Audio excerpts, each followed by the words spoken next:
Good afternoon, Diana, and happy CARICOM Day to each and every one. Thank you for joining us for another edition of Government in Transition.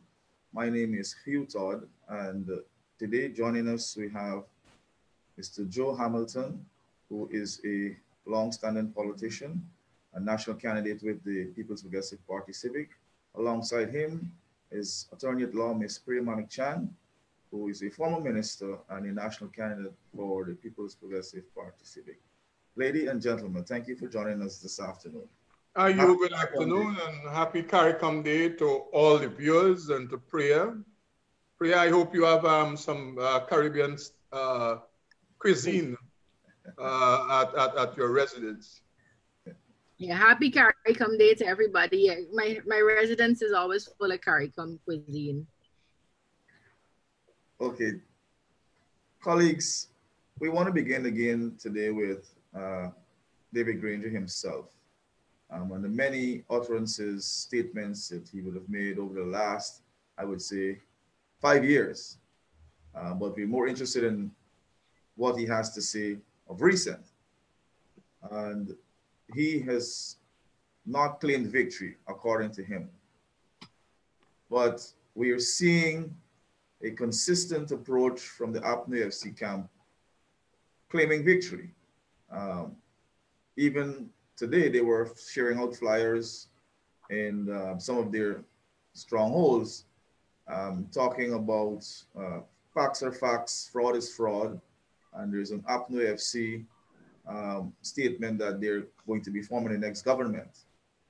There has also been a countrywide, if I can use that, protest against the CCJ.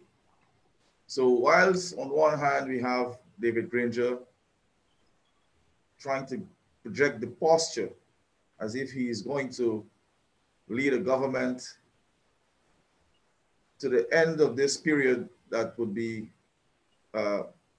focused on the rule of law and transparency, there is some amount of conflict in what he's saying based on what is coming out of the APNU AFC camp. Priya, I would like you to go take a... I've said before, Hugh, I mean, it pains me to have to say this about someone who occupies the seat of the presidency, but David Granger is schizophrenic. And that's why you hear, or his behavior is schizophrenic. That's why you hear him saying one thing, and then you see all of his leaders and candidates and supporters doing something completely different. The reality is that has been his behavior from the first time we went into government. You would hear Mr. Granger say, and the painful thing for me, and I mean, I'm actually hurt by it, is that I believed him, because here's an older statesman and so on. The day after, so we had a no confidence motion that was passed on Friday. On Sunday morning, Mr. Granger was at the podium saying, Guyana, there's no need for alarm. We're going to go to the election. We're going to win the election. We're going to follow all the rules and the laws. And then you saw what happened. 34 became something that was not bigger than 33.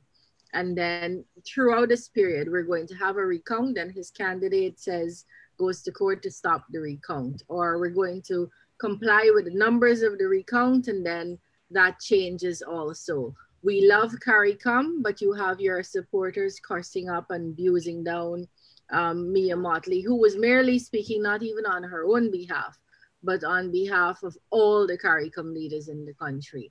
So his behavior has been far from stable and far from reliable. We just can't rely on what Mr. Granger says. And for me, look, people fight elections all the time.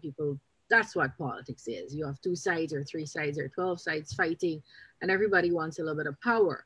But we must be able to rely on our leaders. We must be able to rely particularly on the office of the president. When they speak, we must be able to believe what they say. And if they change that position, because people are entitled to change their positions, then you must come forward and say, look, at the time that I said this, this is how I felt. This is now how I feel, and let the nation know. But that's not what's happening here.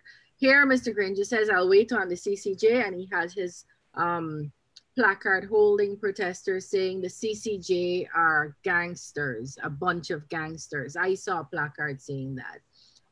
Or he says, we believe the judges of the CCJ have high integrity, and we have his placard bearing members and supporters and candidates on his list calling into question the integrity of the judges on the CCJ. So he is schizophrenic, and that is not behavior that is becoming of the office of any president. Yeah. So today, the Caribbean community is celebrating our union, celebrating our diversity, celebrating our history, our culture, our music, our people, our future. Yeah. And whilst that is happening, we have a man leading our country that is one of the original signatories to the Treaty of Chaguaramas. And what has been happening over the last 48 hours, this is not politics anymore. This is gangsterism. David Granger is behaving like a mob boss. It's only a mob boss, the mafia. When you have a court matter, they attempt to intimidate the court and judges. No leader that worth his or her salt will do something like that. So we have moved from, it's not a sanctimonious gangster anymore. This is a gangster, because this is what gangs do. This is what mob bosses do. This is what the mafia do. They don't believe that the court can apply justice, and therefore they believe that they must threaten and they must attempt to intimidate. And that this is what is happening. And I don't want to sugarcoat it. This is what has been happening. When you have this gang taking out full plate spread in Caribbean countries, speaking specifically to the CCJ and its judges. What else could you call that? That isn't politics. I mean, there's a lot of things we can do. We can say a lot of propaganda political party do. Yeah. But all of us, when it comes to the court, when it comes to the judiciary, all of us are circumspect, because we recognize in all the chaos and madness, if we cannot depend on the court, then we have chaos and mayhem.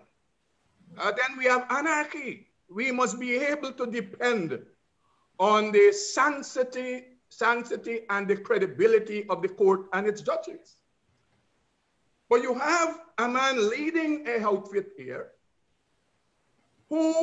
whose behavior, the only parallel I can find to that is how the mafia operate, how mob bosses do. And it I mean, we're in a bad light already. Yes. But you imagine people sitting in CARICOM territories, the leaders of this country, the people of this country, people who have bought into CSME, people who have said, okay, we will open our doors to Guyanese so they can come and work in my country. And I can go to their country and work. And when they look at us, they see a bunch of people who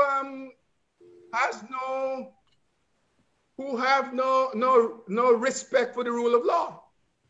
They see this place as a jungle, because the actions portrayed suggest that. Well, what is important, though, is this.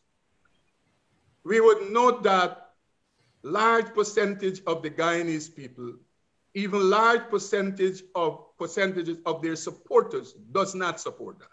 And that is it. In all the pain and travail, in all the madness, there is some sanity. And that is what, for me, we can be hopeful. Yes. That you still have people, even though they supported and have supported over the period the PNC, they still recognize that decency and some form of fairness, some form of respect for the court and the rule of law. Yes. That is the ordinary people.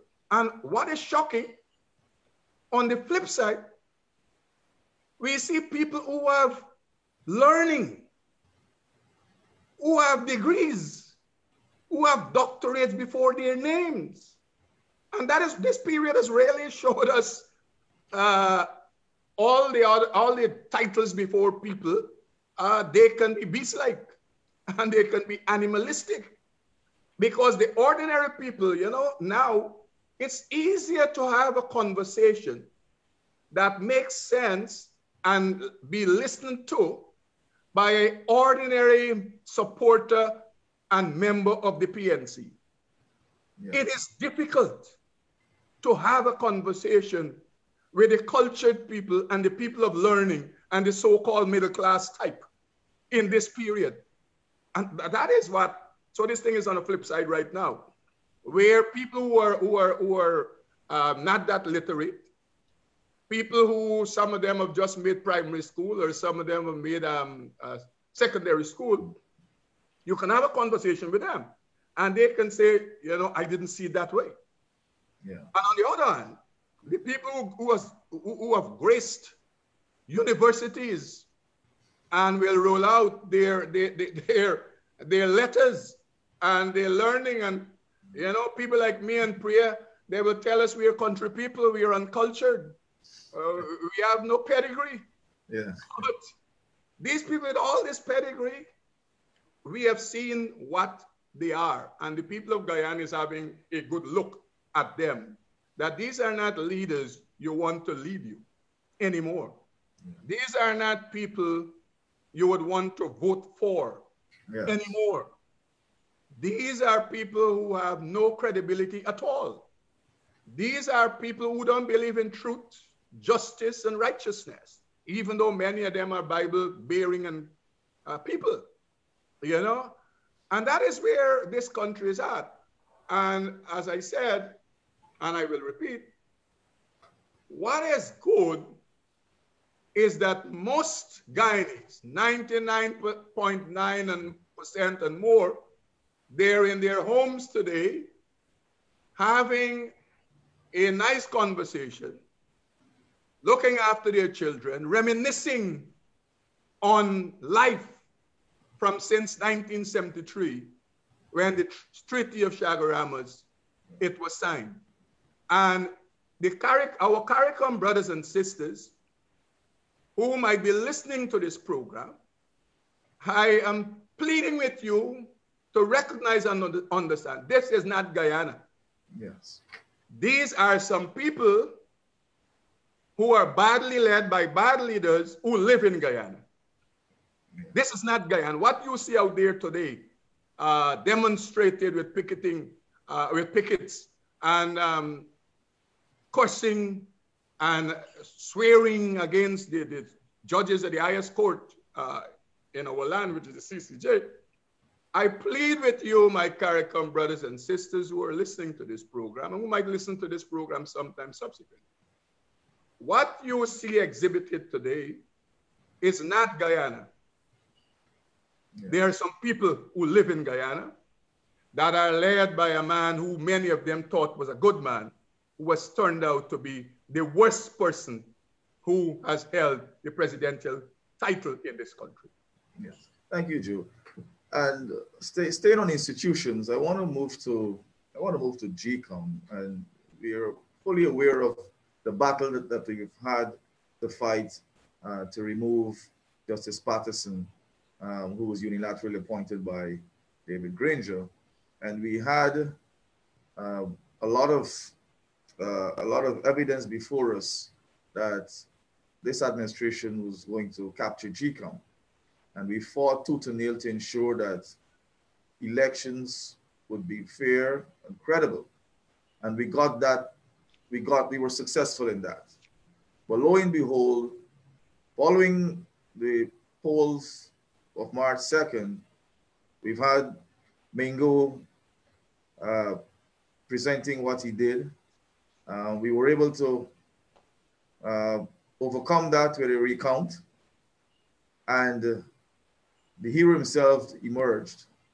That no other than Mr. Lowenfield, Keith Lowenfield, who is the Chief Elections Officer. Priya, I want you to, and I know you've done this many times before, but I want you to really give your view on Keith based on his appointment and what the people can expect, of Guyana can expect as we move forward, because we still have a declaration to be made. Right. So just before I do that, the reason I was this is the premier book. I don't know if you can see it. It's called Guyana, Our Country, Our Home. And right, this is what our children from grades 4, 5, and 6, this is what they write common entrance on, NGSA on. In fact, yesterday, one of the questions that came was on CARICOM. I think one of the multiple choice questions was, what does the dark blue on the flag stand for? What does it represent? And there is an entire chapter in this book about CARICOM and the Caribbean Court of Justice and the purpose of CARICOM. And just let me read this. CARICOM is a regional integration movement. Its ultimate goal is to improve the standard of living of over 5 million people in the community. To do this, CARICOM provides, and they talk about the various institutions, including CXC and so on. The Caribbean community exists, and Mia Motley and Ralph Gonzalez and Prime Minister Rowley and Mr. Gaston and the Caribbean community exists to make sure that as a community, they are strong and have some efficacy as a body when they're speaking to other representative groups in the world. So when they're speaking to the UN and they speak as Guyana, they're much less efficacious than if they speak as CARICOM.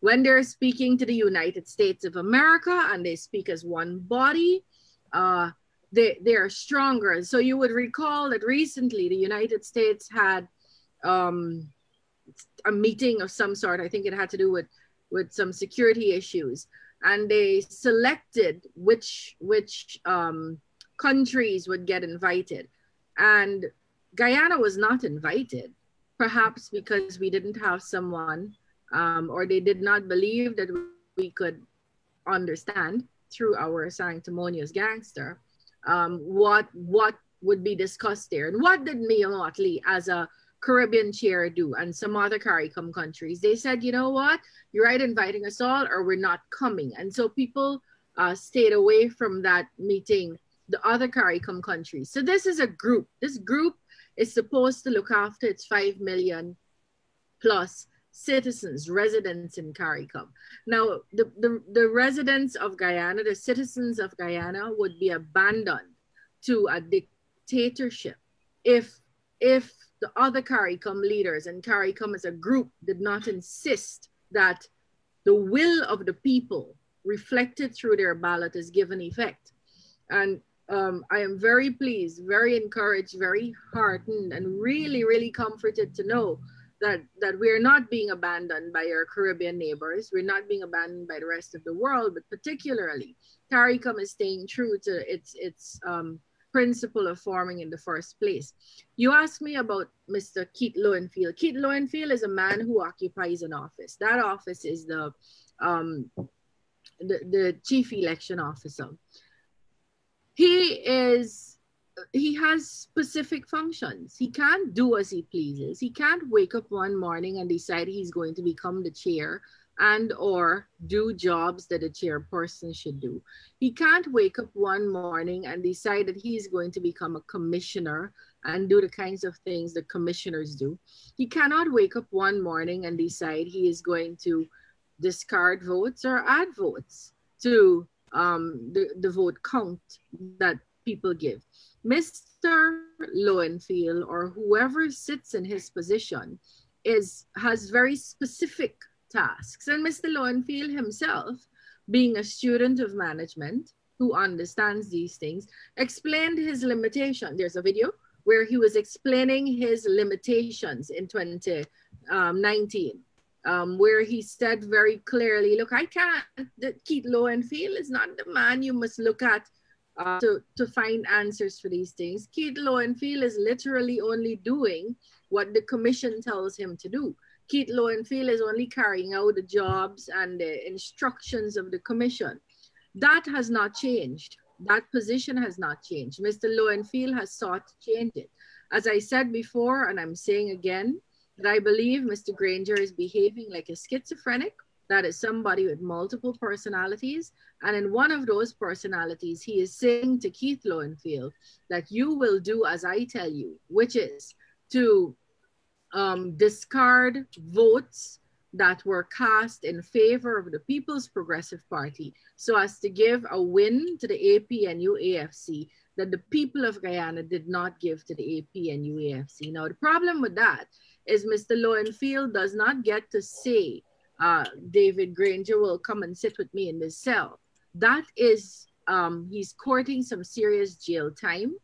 It's an offense. He has been charged. I believe there are three charges filed. I believe there's some efforts being made to get those served on him.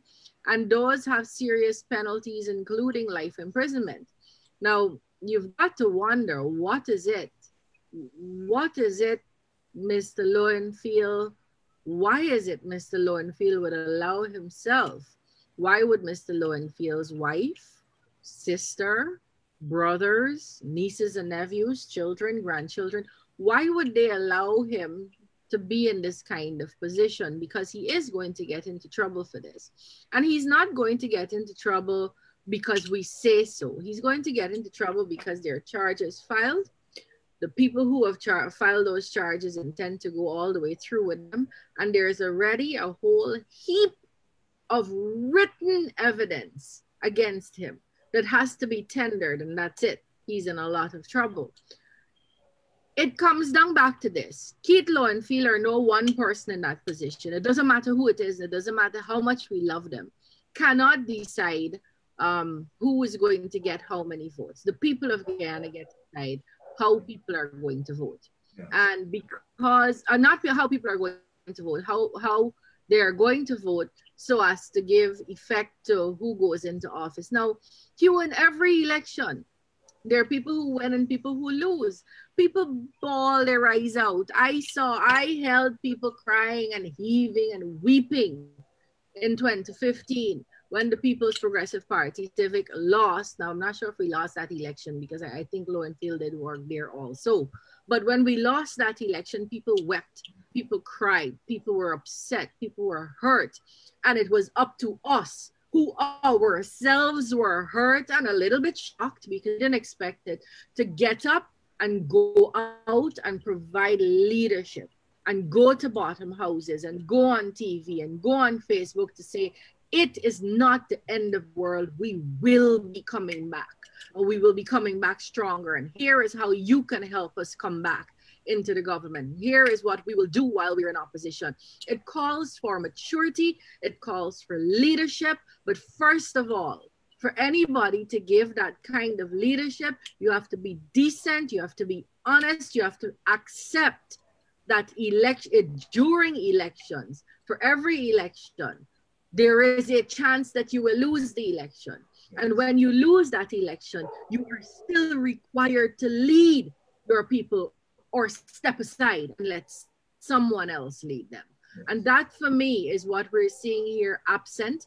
It's absent in David Granger. It's absent in Kemraj Ramjatan. It's absent in Nagamutu. It is absent in Valda Lawrence. It is absent in Joe Harmon. They're not leading. They're not leading. They're not behaving responsibly. They continue to say in flyers today that they won elections where the entire world knows that they lost the elections by not a small margin, by more than 2 seats. So if We have to keep looking for decent, honest leadership. And if we don't find decent, honest leadership, the people of Guyana are going to have to take this country and make it into what it's supposed to be.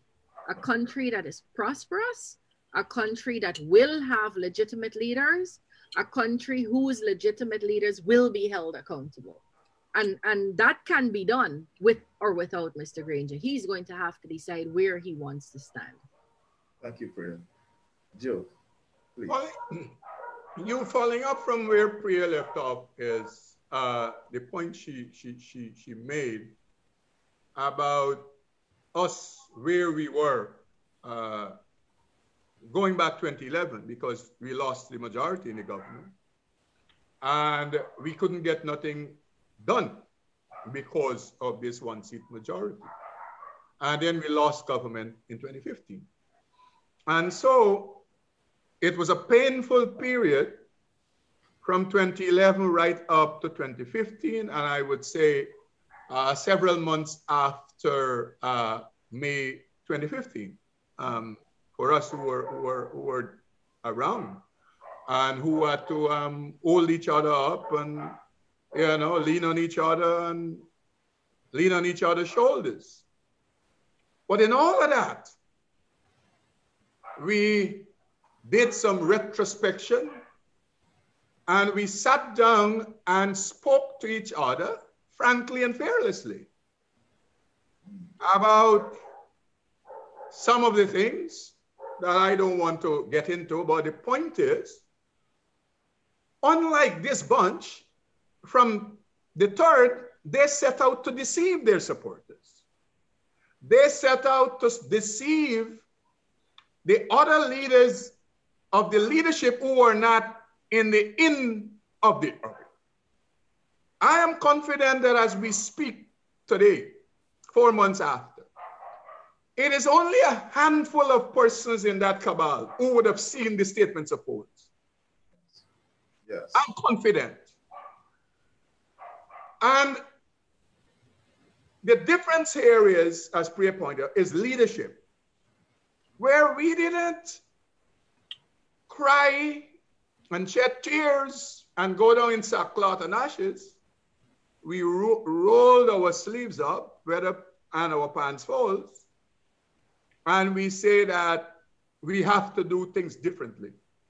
And people will see us doing things differently, even in opposition. You know, that is important. That in opposition, we set out to do things differently. And everything we set out to do focused on the people and their well-being. We challenged the coalition on every policy and program that was inimical to the well-being and the development of the Guyanese people. And many persons who are non-traditional type, who never paid attention to the PPP, they saw the PPP as a viable opposition who can become government and who they will help to get into government. That is what happened here. Because, and I'm sure Priya, as a former minister, would have had the experience. I have had experience where people were PNC supporters, APNU supporters, who would have sought me out to help them in the government system to get service. You understand that? Where people were coming to Freedom House, they were coming to Church Street, and they would start their conversation by saying, you know, I voted for these people. You know, I'm a supporter of the PNC. I born and grew up in a PNC house. But here, my daughter has a problem. My son has a problem. Somebody needs medical intervention. Somebody has a problem in the education stream. And we, not being in government, we were able to resolve many problems for many persons. When the people who they voted for, they couldn't get access to them. People will say, you know, the phone numbers that I used to call, they don't exist anymore. The little bar in the corner that they used to come and play dominoes and drink a Malta with us, we don't see them there anymore. And so we helped, and thousands of people, we know about many cases that are popular with farmers and people with land issues, and so that ANIL had to intervene. We know of those, but I'm saying to viewers, there are thousands of cases like that that we help Guyanese people get service being out of government. And so I am saying that look at the difference here I'm painting here. That you have a set of people who lost government, and all they continue to do is lie and deceive their supporters, not leveling with them. And they can only continue to do worse than they're doing, because unless you start off by being truthful to yourself, you will continue to go down that road. Today we see them trying to intimidate the CCJ judges. I will predict that after Wednesday, they will be in front of GCOM trying to intimidate Claudette Singh. I can predict that. Yes. Because that is how they function. And they don't understand this is a different world. Nobody will take bullying. At least the People's Progressive Party Civic will not be bullied, cannot be intimidated. The PPP in political business 70 years. So I don't know, the PPP have survived the colonial masters. They have survived the dictatorship. They have survived the Esmonite, more fire and slow fire, and they will survive David Granger, because the PPP is here to stay. It's ain't going no place. So you have to live with that. For all of those who have problems with the PPP, you have to live with that. PPP will be here. And very shortly, the PPP will be in government again. So you have to live with that. There's nothing you can do against that. So as I said, let us prepare for by Thursday. All the picketing and protests will move into the precincts of GCOM, where they would attempt to intimidate the chairperson of GCOM, because the chairperson has already publicly indicated where she is going with this matter. Yes. She has already publicly indicated that. So these people who are still asinine to believe that somehow, somewhere, David Granger will be sworn in and life will go on like it is, all they're doing is fooling themselves. That will not happen. And even if God forbid, this country will not be the same, ever. Yes. Because this country will change radically and drastically. And the Guyanese people will not allow that. And we have the support of the diplomatic community, CARICOM, and they will not allow that, because this will set a bad precedent. You know, Trinidad got elections August, you know. And therefore, are we to suggest that if Kamala UNC wins, Rowley is to say, okay, I ain't going nowhere, I'm staying in the Red House? That is what we're going to have in this part of the world. Yeah. That cannot happen and will not happen. So it's just dreaming that somehow, and two things I want to say here.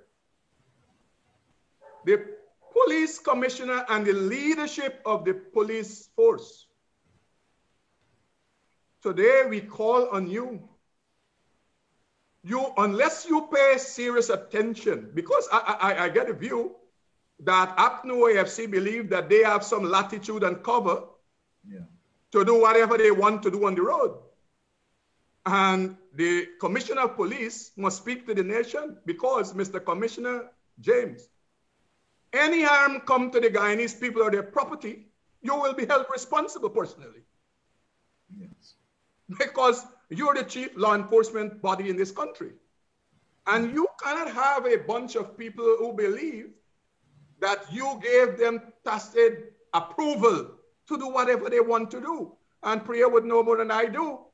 A couple dozen of our people went to protest, observing all the protocols of the COVID-19. And 2 of our people were charged. For that matter, you had a senior policeman there. I saw a video, Priya, having a conversation with him, who was gung-ho that this protest must come to an end. Yes. And you see what has happened, and you see what has been happening around GCOM. And the police force just stand up there and gleefully let it happen. I have not a prediction I would give. The protest they had today was in large measure in their communities that support them. Yeah. I am predicting, you and the viewers, they will attempt to take these protest activities into communities that support the People's Progressive Party. I am predicting that because the old game plan is to create instability. That is what this game plan is. So, Mr. Commissioner, you better wake up because you will be held responsible for any harm come to people and their property in this country if you don't want to deal condignly with the APNU AFC people who are running wild on the road. Yes, colleagues, thank you very much, Joe. I want to close by ending with the threat of sanctions moving to sanctions being actually rolled out. If you go all the way back to 2015, David Granger told the world in opposition that sanctions was not a good thing for Guyana, and he was calling sanctions to be brought to bear on Guyana because of us moving to the court and moving to Parliament to the prorogation, which was lawful. So the prorogation was lawful, and he felt that we should have been sanctioned for that. Here it is, you come to 2020, and he is denying the will of the people, and he is telling the world that there should not be any sanctions. Why are you doing that to us? We're law-abiding. We're following the rule of the law. We've done nothing wrong. Leave us alone. I can go on and on, but Priya, I want you to and again, that's why I say we have a schizophrenic president. In 1 year, not so long ago, on video, we live in a different world. Everything is recorded these days. On video, Mr. Granger says, Mr. Ramatar's decision to prorogue the National Assembly, which is provided for in the Constitution, should have brought upon this country sanctions by international bodies, by other countries, by friends and allies. In 2020, Mr. Granger, who is holding on to government in defiance of the will of the people, although people threw him out of office, is saying sanctions would not be good for Guyana. And he's right. Sanctions are not going to be good for Guyana because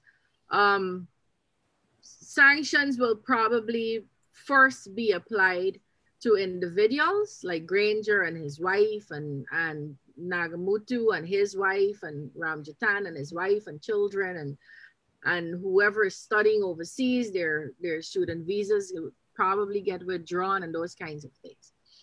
But sanctions will also come in very many different forms. The Caribbean community has already said that we will not recognize anyone as legitimate, any president, government as legitimate that does not enjoy the will of the confidence of the people, that were not installed based on the votes of the Guyanese people. So they're not going to be treated as a legitimate government by CARICOM.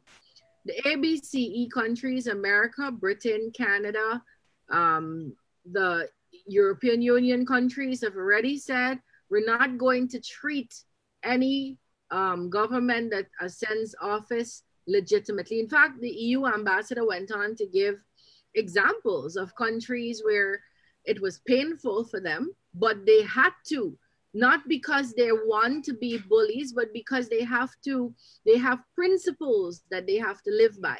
And anyone who steps outside of those principles is no longer going to be treated as part of that family. We've had Norway and India and France and the Commonwealth countries, that's 54 countries, and the Organization of American States all say already that we cannot treat as legitimate any president or government that assumes office that does not enjoy the confidence of the people so expressed through their ballot. Yeah. And so it's not only going to be their visas being taken away and their bank accounts being frozen and homes that they have being frozen and so on. When you don't treat a government as legitimate, they can't apply for aid. They can't get aid. When they won't be able to go to meetings. They won't be able to participate. Guyana, by they, I mean Guyana won't be able to participate in climate change meetings and COVID-19 meetings and meetings that are necessary for people to develop. Yes. In addition to all of that, they might actually say, for example, we have our oil money right now sitting in a bank in the United States. Our people right now, 12,000 persons have been given vouchers this week after they've been home for the last 4 months. We have hundreds of thousands of families who need vouchers. We have money in a bank account somewhere else, but we can't access that because we have an illegitimate. It's not even at one point they were a caretaker government. They're now an illegitimate government who cannot access that money. So sanctions will come, not because people want to bully Granger, but because you cannot be part of a humane, rights-loving family in the world when you want to be a thief.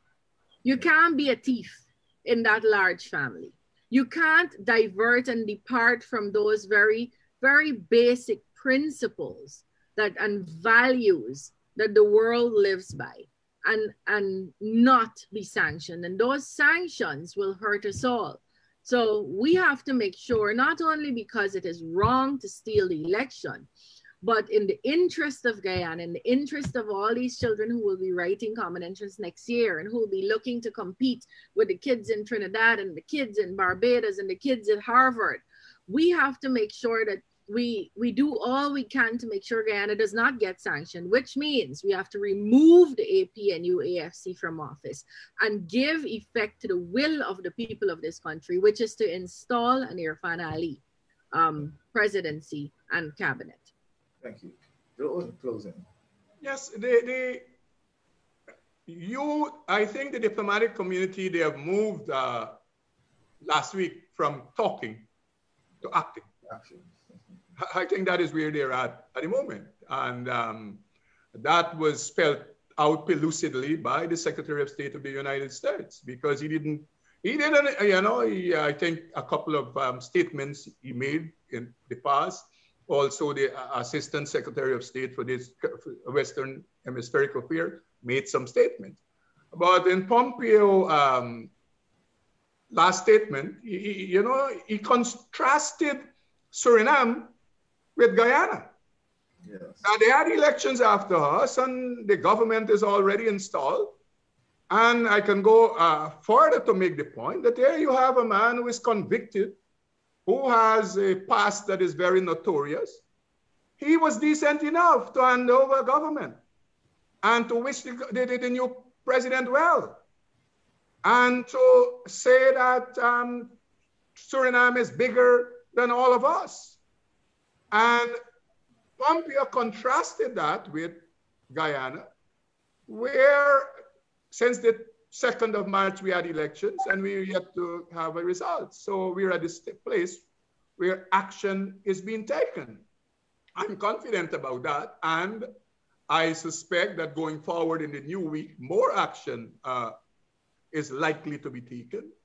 And for those who are mad enough, who believe that somehow, some way, Granger could be sworn in,